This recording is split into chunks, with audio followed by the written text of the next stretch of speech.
The Art Beat, a weekly program putting you in touch with artists and arts events from the J.T. and Margaret Talkington College of Visual and Performing Arts at Texas Tech University.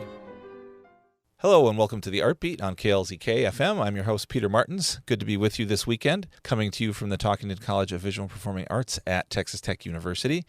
We are digging a little deeper and talking to some of the personnel who are often kind of key players behind the scenes a little bit more. And I think we have one such person here with us today from the School of Art. This is Gabriel Peralta. Hello. Hello. And you are, if I get this right, the head or the manager of the School of Art shop. Yeah, a lead technician. Lead technician, sorry. I knew I was going to miss that. And then also there's the 3D printing lab thrown into those duties, right? Okay, so lead technician. So you have to make sure that everything is running correctly, I'm guessing, for students and faculty who come and use these facilities? Yes. So my position primarily is managing it, of course. First, I'll just start by saying that the shop is available for faculty, staff, and graduate students, undergrads, as well as PhD students in the FADP program. Oh, great. The Fine Arts PhD, Yeah. great. So is that true of, do you have to be taking a specific course as a student to use those facilities, or do you just have to have a project and say, hey, I want to do this thing, and you can come in and do it? Well, as much as we would like to be, the university, come and build stuff shop, that's just totally not feasible. So for safety and liability reasons, we limit it to art students or students from other areas who are enrolled in an art or an art history class. Gotcha. Okay, that totally makes sense. Yeah. What are we, 40,000 some students at this point, and everyone wants to come and 3D print their lamp or something for their dorm. Yeah. Now, sometimes we do have faculty or staff, and very occasionally like some graduate students from some of the other schools, maybe music. They're working on, some components for building an instrument. They'll come in. Okay. We've also worked with some grad students from museum studies, helping them use a CNC routing machine to make custom foam packaging for their specimens. To ship pieces or to protect? Okay, interesting. I thought you were going to go down the road of creating custom pieces for exhibits in the museum. I suppose that's possible, even if they haven't done it yet. Well, I mean, we're always open to collaborate if we can help out with some of our technology. Yeah, that's great. So you mentioned the interdisciplinary possibilities with, I want to build a new kind of ukulele, whatever, right? I'm going to need this sort of technology that typically does not exist in a school of music, for example, but you guys have that sort of thing. Yes, we have a 24-inch wide industrial surfacing planer that a lot of people like to use. It's just a tool that most people don't have in their garage shop. Right. And I imagine the 3D printing as well. I imagine that's just taken off in recent years as far as people's use and really the capacity of the printers, right? They're bigger and faster and all those things. Yes. And students, they're coming in and they're already more familiar with digital modeling, and we're lucky that the machines that we have, they're pretty much, I don't want to say plug and play, but it is pretty simple. Like if you have your file, you really can just put it on there and then get it going. Okay. I thought you were going to say idiot proof, which is what I would need it to be for it to be useful. No, we do have some resin printers, which are a little more intensive, but students come in all the time. Another part of my job is giving demos. So I give demonstrations for building painting structures, often teaching them how to filament and resin 3D print, or just doing basic industrial tool use and having best safety practices. Yeah, I imagine that is probably word number one in your job description is safety, right? Yes. You're using things that are either hot or sharp or both.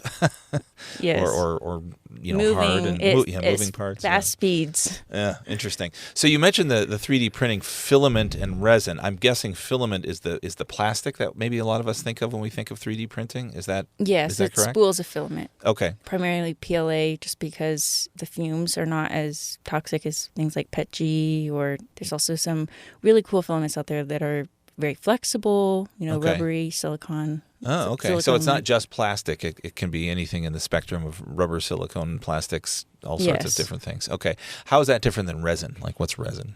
Resin is UV activated. So there's a build plate and it actually builds upside down.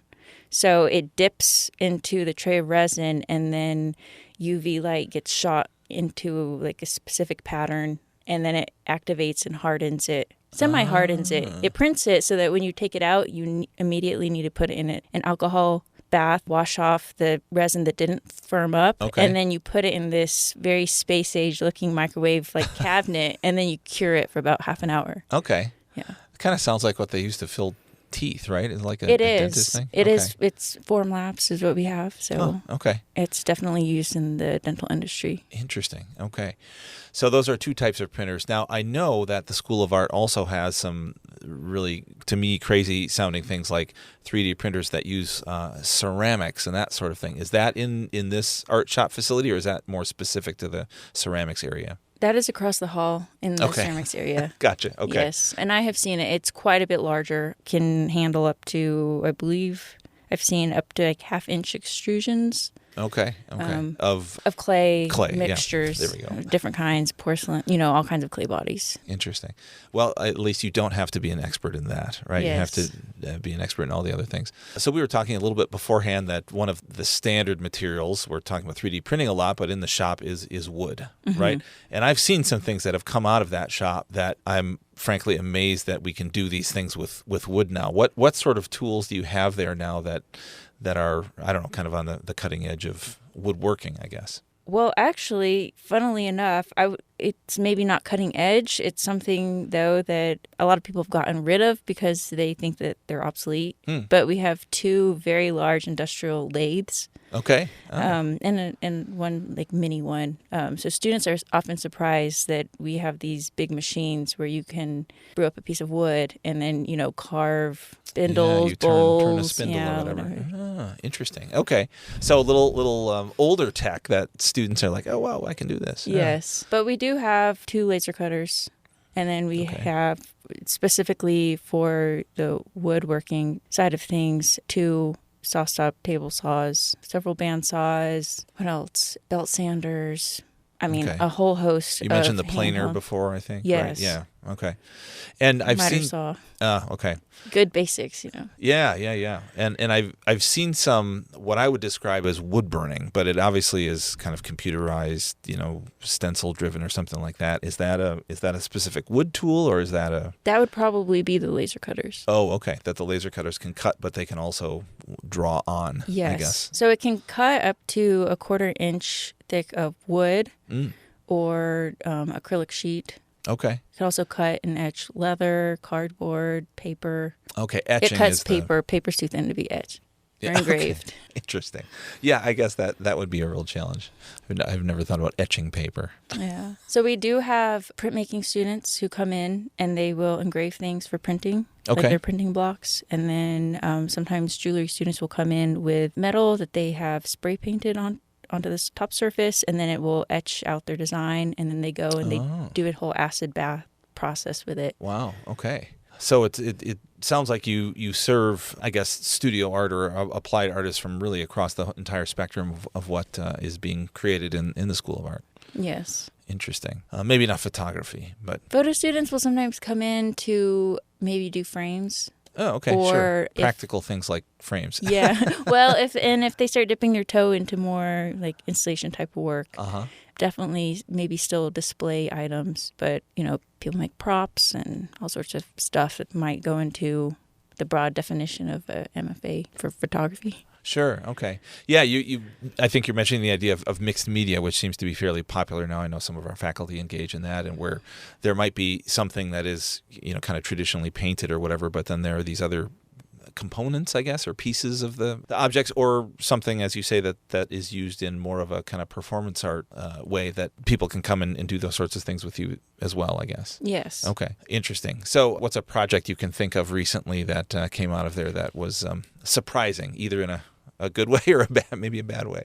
I see so much art, and there's so many different kinds and styles and types of students who come in and work. I wouldn't say I have seen something that's like super shocking, but I'm always surprised to see people's new ideas and to see things evolve. I guess that definitely would be an element of surprise. Like maybe I hadn't seen them all summer and they come in like, oh, this is what I'm working on now. So, it's a whole new direction. Yeah. Okay. Or there's a student who was she's an MFA student, and she was taking a theater class, and she was working on some of her props in there. Okay. And she'd also taken performance art class, and she had also built like these mannequins and these wearable pieces for her performances in there. And they're quite large. So they're like fantastical animals. Yes, I've seen some of those around, actually. There might be one up in the atrium in the theater building right now. The crane. Yes. Okay, so that's a great crossover. We talked about the musical instrument thing before, but here's another theater connection, right, that they can really make very, whatever, fine pieces for wearing or whatever use on stage in a theater context. Oh, yeah. That's really neat. So I know I like tools. I have a little shop, right? That sort of thing. Do you find that there are students who just want to do things with those tools, and then other students that you've never ever seen because they just the thought of being in a place with a running bandsaw is like, I don't want to do that? Yes, I have definitely seen students come in who know nothing about tools really of any kind, certainly within a shop context, and then they find out they really love it, and they may even switch their major or decide to have a minor in studio art. We've had some students from the veterinary school who've done that. Oh, interesting. Okay. Kinesiology, different areas. Yeah. And yes, there are some students who come in who it might just be for like sensory sensitivity reasons, or just they've seen too many horror movies and have been told like if you use a table saw, you're going to lose a finger.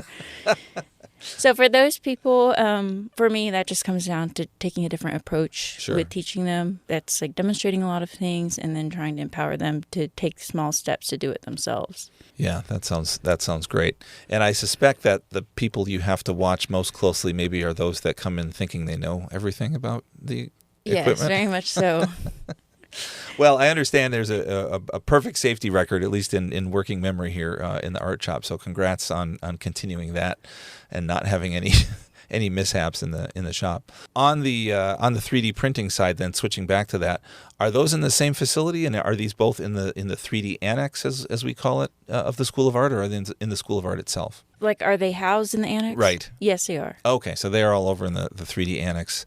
That's north of the, I don't know if you call it School of Art North, but yes. It's in that separate facility with sculpture and ceramics and those sorts of things. Yeah, and there's a lot of crossover even between different departments. Okay. So, sculpture has their own 3D printers, but often maybe we have too many printers going on our end, so there's like a little bit of shuffling that goes around. There's also a flash powder printer. Tell us about that. Thing. That's kind of under the whole School of Art umbrella. It is housed in the 3D annex. Okay. But the powder is quite expensive, so that's kind of prohibits people from really using that. But it's flash powder. Like the kind of magicians like throw it in the air and it flashes and bangs or whatever? Yeah. Yes, as far as I understand. Okay. So kind of like the resin printer, it's powder that the UV light is shot into and activates, and then it slowly builds layers in that way. Okay. So that just creates a form that can pick up detail in a different way. Interesting.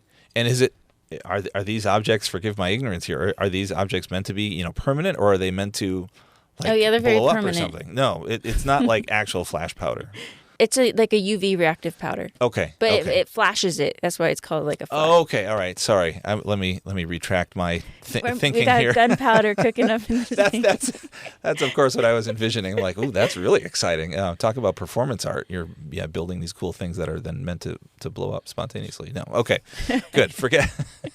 Nothing like that is happening in the School of Art, right? Yeah. Okay. All right. Well, gosh, there are so many options. I can see it takes a student a good number of years to really familiarize themselves just with all of the tools at their disposal to create things in 3 dimensions, I guess, in most cases in your realm, or etching in 2D or whatever. So I would love to come over there again and refamiliarize myself with all of I think the last time I was in that space, it was pretty much all bandsaws and those sorts of things. It sounds like the technology has really exploded. So, well, thank you so much for giving us that sense of what's going on in the art shop and the 3D printing lab and the School of Art at Texas Tech. I want to thank our guest, Gabriel Peralta, for talking with us today. And thanks for helping all of the students from all over the university really achieve what they're trying to achieve. Oh, thank you. All right. Good to talk to you. We'll see you next time. Bye-bye.